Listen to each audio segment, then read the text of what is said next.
All right, you will see a section like this on your test, so just know it's going to be that way. So marking up what's congruent and using S, an A, and an S to prove this will actually help.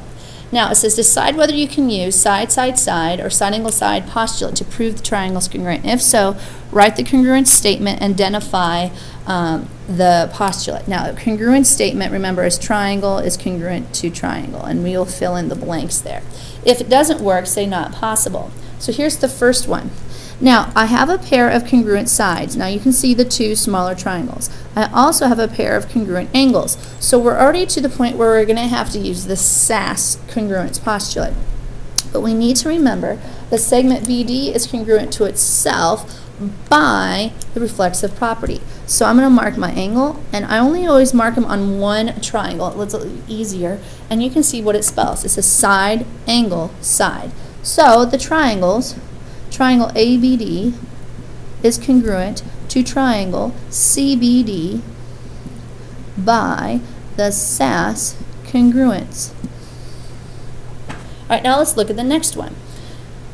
I have a pair of sides and a second pair of sides that correspond, that are congruent between the two diagrams. That means I either need a third pair of sides or I need a pair of included angles. Are the angles marked congruent? No, so I can't assume that they are. Are my third pair of sides marked congruent?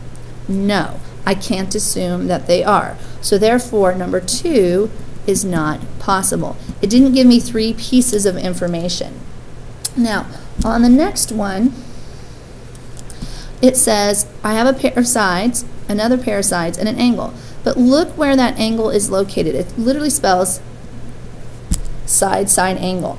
And we only have 2 choices, side, side, side, or side, angle, side. So since that's the case, we really would love to have that angle here, but it's not, so it doesn't work. So it's not possible. Location is huge when you're using these. Now on the next one, we have the triangle, and we look for our congruency marks, and I have a pair of sides that are congruent, I have a second pair of sides, and I have a third pair of sides. So what do I have marked on that triangle? I have marked side, side, side. So on number 4 here, I can use the side-side congruence to prove that they're triangles. Now, I need to state my congruence statement. Now, just pick a triangle and name it in order. So I'm going to go triangle TUS. Now it's going to be huge. I do the matchy-matchy. T is opposite the side of 3 marks. So I go here 3 marks. What's one's opposite that? X. Then U is opposite 2. So what's opposite 2 here? W. And then we get our last one, X.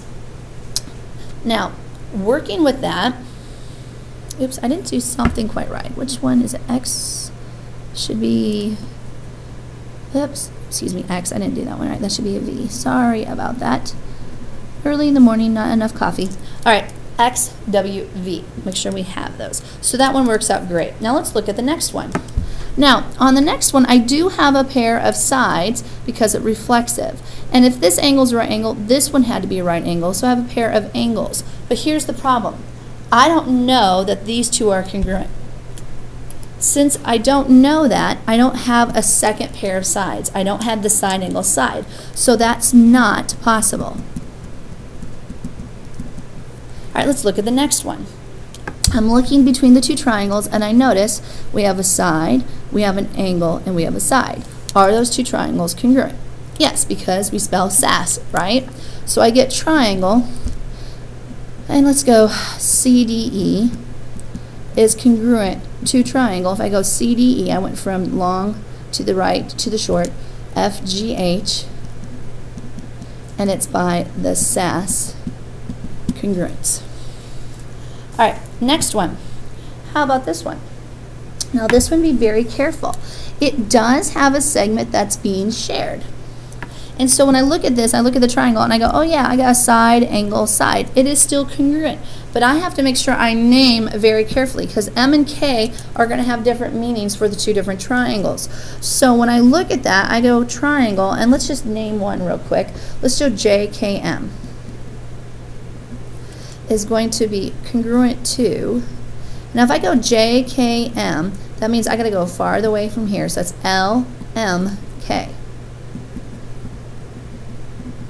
Notice the K and the M switch spots on the two diagrams. We have to make sure we match it up perfectly, and that's by the SAS congruence. Now looking at the next one, I have a pair of congruent sides, I have another pair of congruent sides, and because of the reflexive property, I have a third pair of congruent sides. So I have my fulfillment of three things, side, side, side. So now I name the triangles again. We have triangle PNR is congruent to triangle PQR. All right, and it's by the side, side congruence. All right, last but not least, let's see with our last one here.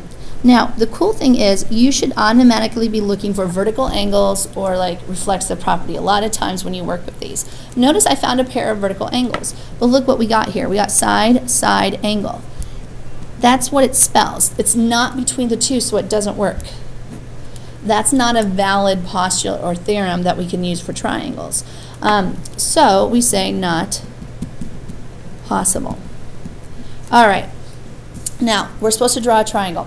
So let's draw a triangle, label the vertices A, B, C. Now the cool thing is it doesn't matter how you label them.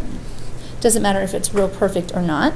It says what angle is between segment BC and AC. Or you can say included.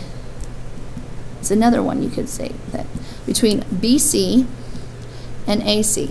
You should say angle C. So what sides include angle B? So here's angle B. Which two sides make it? Segment AB and segment BC. What angles include segment AB? We have segment BC. Oh, excuse me, angles. About said the wrong thing. AB, we should have angle B and angle A. Now which sides is included between A and C? So here's A and C. What sides between them? Segment AC.